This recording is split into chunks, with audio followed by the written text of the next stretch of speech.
helping people cope with and overcome life's challenges. This is Life Transformations with Michael Hart, certified Christian counselor and director of Ottawa's Elim Counselling Services. Hi, I'm Michael Hart, director of Elim Counselling Services, a Christian counseling ministry in Ottawa that provides professional counseling from a Christian perspective for individual couples and family. And I want to thank you for listening to this edition of Life Transformation radio broadcast. If you're not familiar with Elim, as I said before, we are located in Ottawa and we provide professional counseling. You can find out more about us at www.elimcounselingministry.com. If you are more comfortable talking to us, then you can call us at 613-699-1677. Again, the number is 613-699-1677, and the website is elimcounselingministry.com. Counseling with 2 L's. As usual, we have another interesting show lined up for you today. Today, I will be speaking with my guest, Nadrina Whatley, and she will be sharing her experience of counseling. She'll be talking about her experience of counseling, and not just Christian counseling, but counseling in general. And we believe that her experience is going to be very helpful to listeners out there who might be thinking about counseling and wondering what type of counseling should they try and when to start and so forth, and how can they make sure that the counseling that they're getting is effective. So as we go through this discussion today, as I go through this discussion with Nadrina, I think you're going to get some very helpful insight into counseling. And I also have a free booklet that I would like to give away. And the booklet is entitled When Help is Needed, A Biblical View of Counseling. And if you'd like to receive a copy of this booklet, all you have to do is to call us at 613-699-1677. 613-699-1677. So, Nadrina, I'd like to thank you very much for being here with us today in studios. Thank you, Michael. It's a pleasure having you. And why don't you begin by telling the listeners a little bit about yourself? Okay, well, as you mentioned, my name is Nadrina. I've been living in Ottawa since 2007. I actually moved here to go to school. Mm-hmm. I studied at Carleton University and got a degree in neuroscience, and also got married. So I've been married to my husband, Jesse, for 5 years now. And I actually am looking to go to a master's program in counseling in the fall. So that's a little bit about me. So you're going to be talking about counseling from a client perspective, but you're going to become a counselor eventually in a few years from now. Okay, that's quite a good combination there. All right. So what was you talked about your journey through counseling, and I just wanted to preface that by asking you, what were some of the factors earlier on in life that led to your struggles? Tell us a little bit more about your struggles that led up to you seeking counseling. Okay, I actually started counseling probably when I was pretty young, and it's less that I started counseling, more that depression kind of entered my life. I was about maybe 13 years old, I think, and I kept it mostly to myself at first. Eventually, things were getting to a point where my friend who did know about it was concerned, so she shared with her parents, and her parents shared with the guidance counselor, and the guidance counselor told my mom, and there was just a lot of people that were involved all of a sudden, and they decided that I needed, among other things, to go and see a psychologist and have therapy. Yeah, so my experience with that wasn't great. I kind of felt like I was there to make the psychologists feel good about themselves. I don't know, it's just a backwards perspective. I found myself trying to say things that I wanted her to hear, and part of it was just saying whatever I could to be done with the session. I felt, it was an inconvenience to have my mom drive me to counseling, and so I didn't really get much out of it. Shortly after starting with the first counselor, we moved to Nova Scotia, and I ended up transferring to another counselor, and this one was a bit even kind of, I don't know, I guess a worse experience if I can say that. She didn't remember my name most of the time. So this was a psychologist that I was seeing, and I just felt really frustrated. I didn't feel like it was going to be helpful. So you were going there week after week and talking to this person, and she couldn't even remember your name? No, she wouldn't. And I kind of didn't think much of it, except for one point she invited my mother to come to a session, and she said my name wrong, and my mother got really offended, and I was like, oh, yeah, I guess that's kind of bad. So I kind of wrote it off in my mind, like, this isn't going to be helpful. I'm just going through the motions because this is what they say I have to do. And then I remember having a conversation with someone who just said, you know, whether or not you take medication, whether or not you go to counseling, that's kind of your decision. Like, you're 15 years old at this point. You can make your own decision. And I was like, okay, well, I don't ever want to go to counseling again. I don't ever want to take medication again. And I just stopped receiving professional help for my struggles. So you came to a point where you decided to stop. You learned from a friend that you could stop, and you stopped. But take me back a little bit to what that was like for you, because you're giving us a very interesting perspective here, and a perspective of what teenagers might go through when they go for help, and what it might be like. What was that like for you to be taken to counseling against your will and not wanting to be there, but just going through the motions? You talk about just saying things to please the therapist. What was that like for you as a teenager, going there week after week, knowing that you don't want to be there, and obviously not benefiting from it in any way? Mm-hmm. Well, definitely not wanting to be there was a big part of the reason why I didn't benefit from it. Plays a huge role in actually being able to get help from a counselor. I also, I guess, just at that age, like, I didn't really understand what depression was. I didn't really understand what I was going through. And I didn't really understand how talking to somebody who didn't know me all that well was going to help. I also felt, you know, that this was just, the adults in my life didn't really play a big role in talking about it with me. It was just kind of between me and my counselor. And so I felt like they were just sending me off to see a counselor so that they wouldn't have to deal with the problem, that the problem was kind of out of sight, out of mind. And I was kind of left, you know, talking to this lady who I didn't feel knew me all that well. So I didn't really have a lot of faith that she'd be able to help. So she felt like a stranger. You were just here talking to someone who couldn't even remember your name. So there was absolutely no connection with her. You felt as if you were just sort of shipped off by the adults in your life and shipped off to this counselor who was supposed to work some magic to fix you and make you feel better, but it wasn't helping. Yeah, and I think maybe at the beginning I believed in it, but then after a while I'm like, that's just not how it works. And so I guess I was just, again, going through the motions. I didn't really have any confidence that anything was going to come out of it. So you talk about struggling with depression during that time. Can you tell me a little bit about what that was like? Depression is a big word and has different meanings for different people. What was your experience with depression? How did this affect you as a teenager back then? Well, I like to, at the time I told myself that I was managing with it on my own and not needing professional help. But I don't know if I was managing it so much as just kind of coping with it when it came and, you know, making sure that I got through. But I never really experienced healing from that or being able to get out of it. And, it was hard. It makes you feel really alienated, especially in high school. Everyone's having fun and having a good time, and sometimes I just don't even see the point of life. It was also hard in my particular family. My mother... there's a lot of things kind of going on with my mother, but one of her worldviews is just that she kind of views mental illness as a weakness, which, you know, it isn't. It totally isn't, and that's just unfortunately the way that she sees things. And so she was never really great at being able to address it with me. It was always a bit of an elephant in the room, or just, you know, something that I was doing, and so I didn't really have support from my family side of it.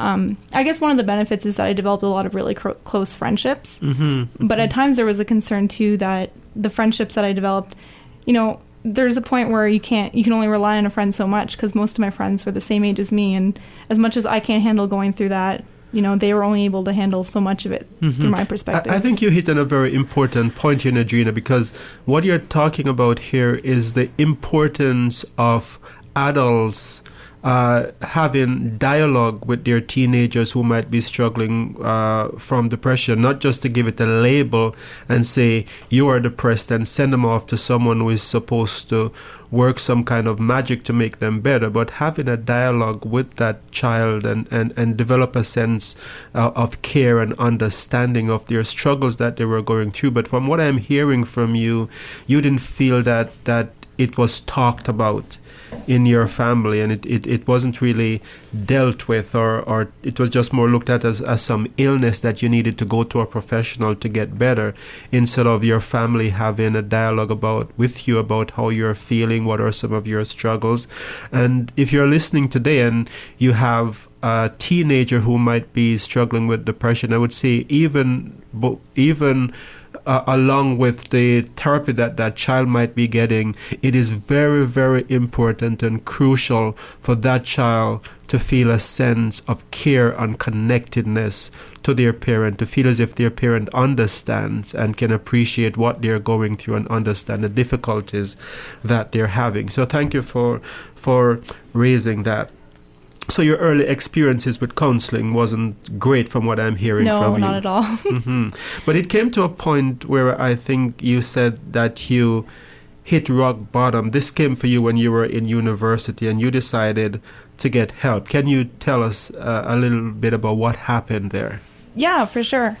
Up to that point, like I said, I had a lot of really close friends, and anyone who knew me well knew better than to suggest counseling. I was very adamant that was not an option I was going to consider. I would get even offended and, stop speaking to friends if they mentioned it, So they just really avoided that. And it was the same way in my marriage. My husband knew that counseling wasn't something I was going to consider. And so a lot of times when he would see me struggling with depression, he kind of felt powerless to do anything because he knew that, professional help wasn't something that I wanted. And, we got married at 19. So there's only so much in his range of coping skills that he knows to offer, right? But yeah, it was around the same time that I graduated. I had a lot going on in my life. I had a big falling out with my mom. I was writing my thesis. I found out that I didn't get into medical school. I think just so many things happened that my coping resources were just kind of exhausted, and I broke down. And so I spent a couple months not really doing much of anything, barely leaving my house kind of thing. And then one day, just like in a period of clearness, I realized even if I don't care about the state of my own life, my husband deserved more than that, and he deserved to have a wife that had some kind of liveliness to her and not just someone who kind of sat around like a zombie most of the time. And so it was actually the motivation of my marriage that convinced me to get help. So yeah, so it seemed to me as you talk about what was happening at that time, it seemed to me that you were juggling a whole lot of things, a whole lot of big aspects of life all at the same time. You're in university, you're writing a thesis, you're dealing with a marriage, you're having problems with your mom.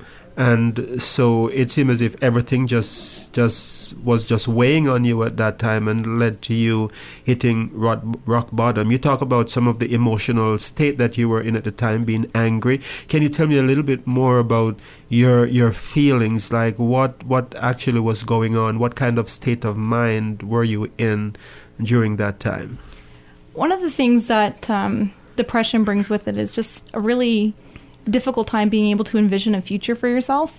And so any thought about the future, like getting a job or planning something for the future, I would differentiate it from being suicidal, because that wasn't the case. It was more just like, I'm not really going to be, I probably won't be around when the future comes, or the future's not going to be that great, so there's no point in thinking about it.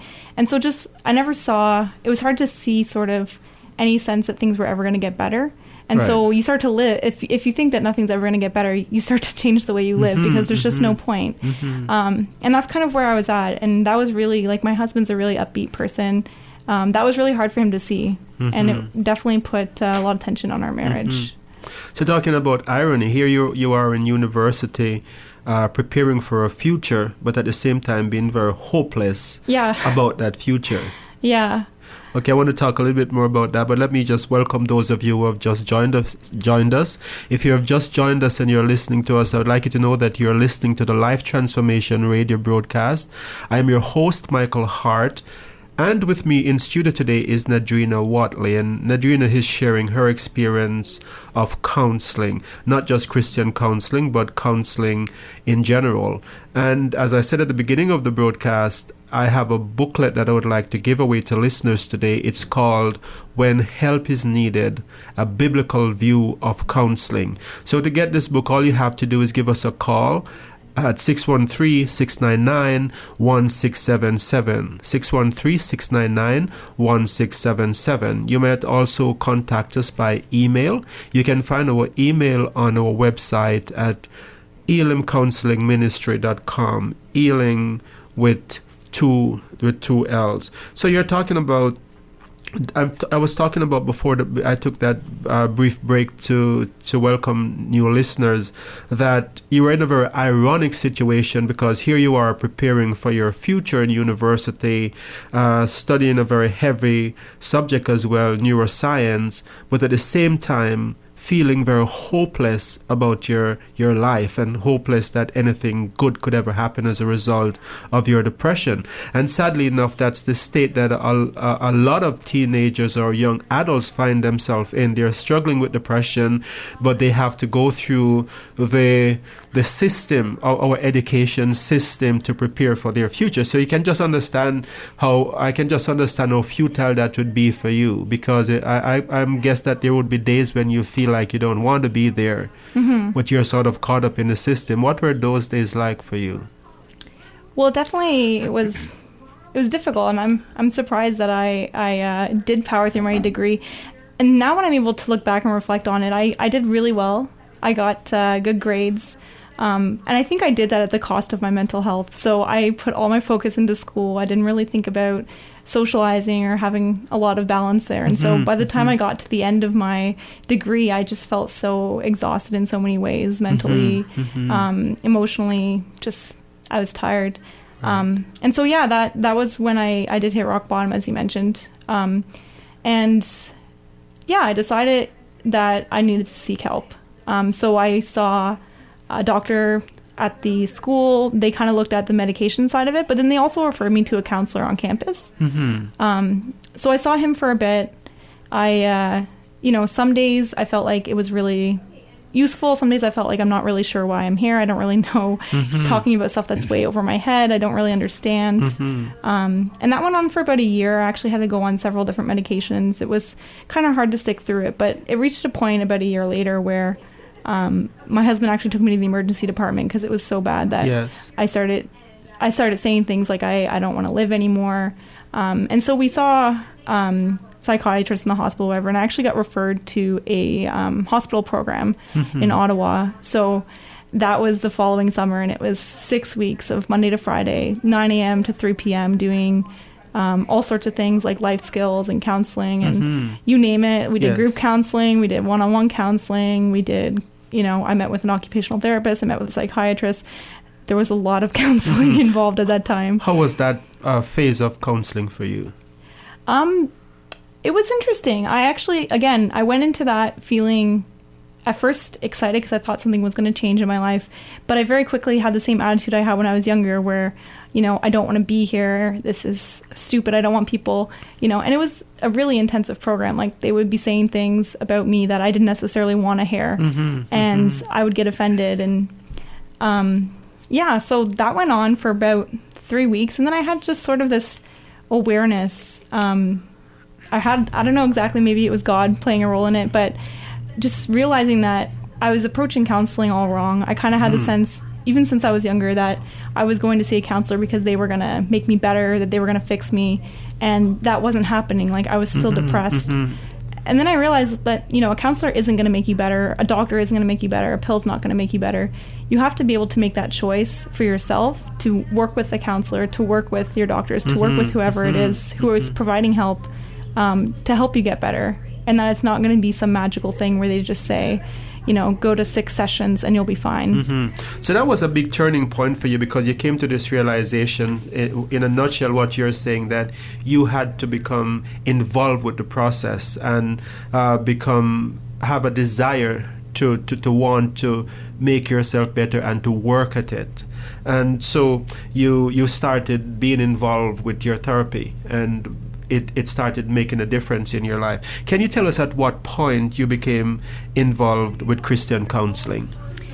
Yeah, it's actually interesting the way things work out sometimes. At the time, I felt that it was really kind of a cruel sense of timing, because I finished my program at the hospital, and I actually did experience healing from depression for the first time in 10 years. I felt, that I was healed from that I was able, the sun just shined brighter. Everything felt a lot better. But on the flip side of that, my marriage was falling apart, and it kind of snuck up on me. I didn't really see it happening. And then the next thing I knew, only a few short weeks after I finished the program at the hospital, my husband and I were separated.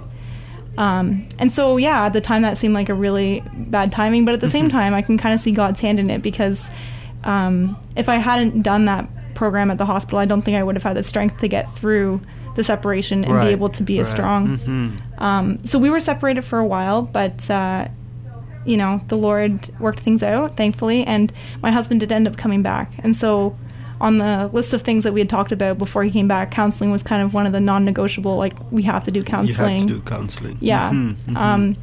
Which, again, is a bit of a risky thing to say, because, forcing him to go to counseling wasn't going to be effective, and I knew that, but I was kind of hoping that he would have a change in attitude towards it after going. So, so we looked actually into Christian counseling, and part of the reason why that was because we'd heard that they often will offer like a sliding scale, or fees will be based on income. And so at the time, we actually weren't doing super well financially, and we thought maybe this will be a more affordable option. I was kind of hoping that you're going to say you sought out Christian counseling because we are the best, but it's just because of the price why you looked into us. No, right? and that's actually kind of why I wanted to share my story, because I think there's some myths around Christian counseling that don't necessarily get explored. And so, on the one hand, I wanted to look into it because I thought it might be cheaper for me. But part of me was like, my marriage is on the line here. I don't want to risk it going to a counselor who maybe doesn't know what they're going to say, or doesn't know what they're saying, or maybe they're going to say, like, you need to pray more,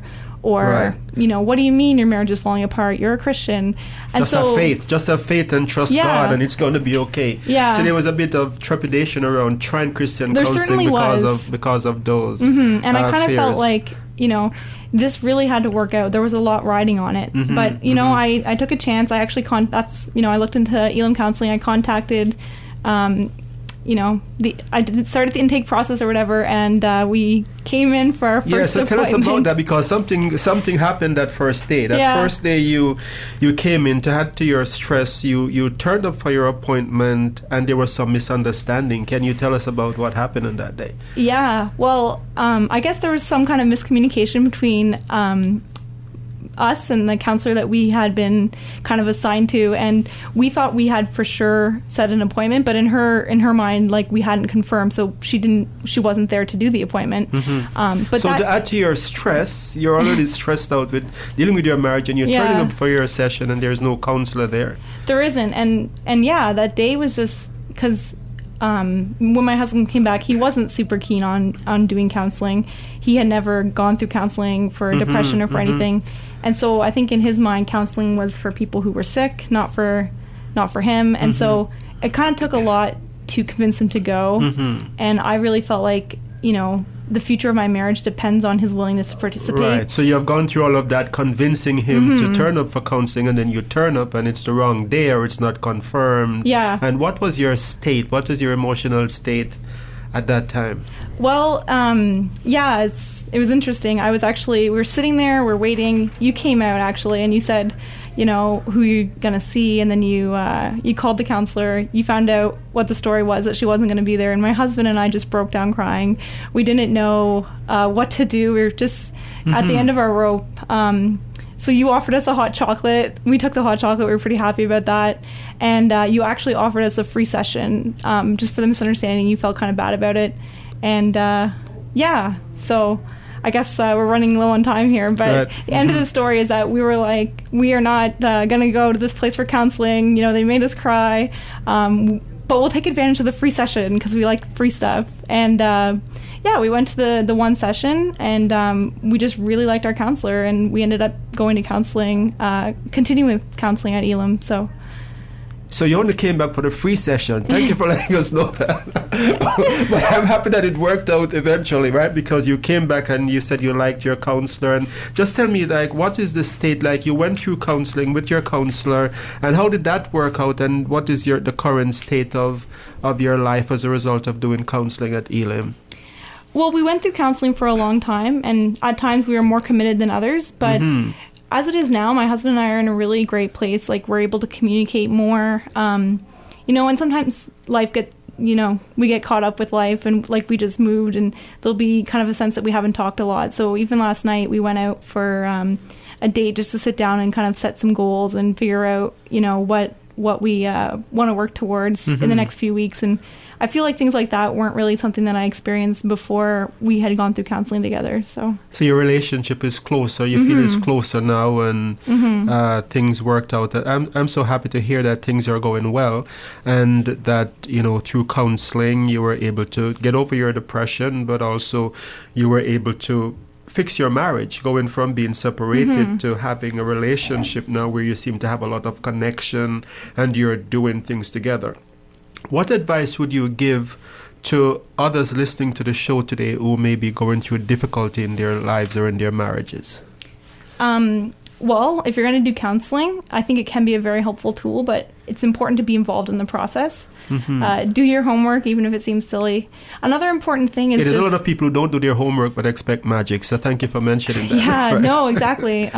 But the other thing is, too, like, it's important to provide feedback to your counselor. So if you're given an assignment that you really don't understand, or it isn't making sense to you, or they're talking about something that just isn't connecting with you, you can let them know that. Yes. You can tell them, hey, I don't really think that this particular activity was useful. And when we kind of learned that was one of the things our counselor was open to, it made a big difference. So you were able to get mad at her at times, and she was okay with it. And I wouldn't recommend getting mad at your counselor, but I definitely did a couple times where I told her I was mad at her, and we just continued with our session, and she never took offense or kicked me out or anything. So well, I'm so happy that you have gone through this journey that's taken you through depression to a place of happiness, that have taken you from separation in your marriage to this place where you're now happily married and closer than you have ever been. And thank you for sharing your story today. Unfortunately, we have come to the end of today's broadcast. And Nadrina, I want to thank you for being here with us today. Thank you, Michael. And I'm sure that listeners out there will be blessed by what you have shared.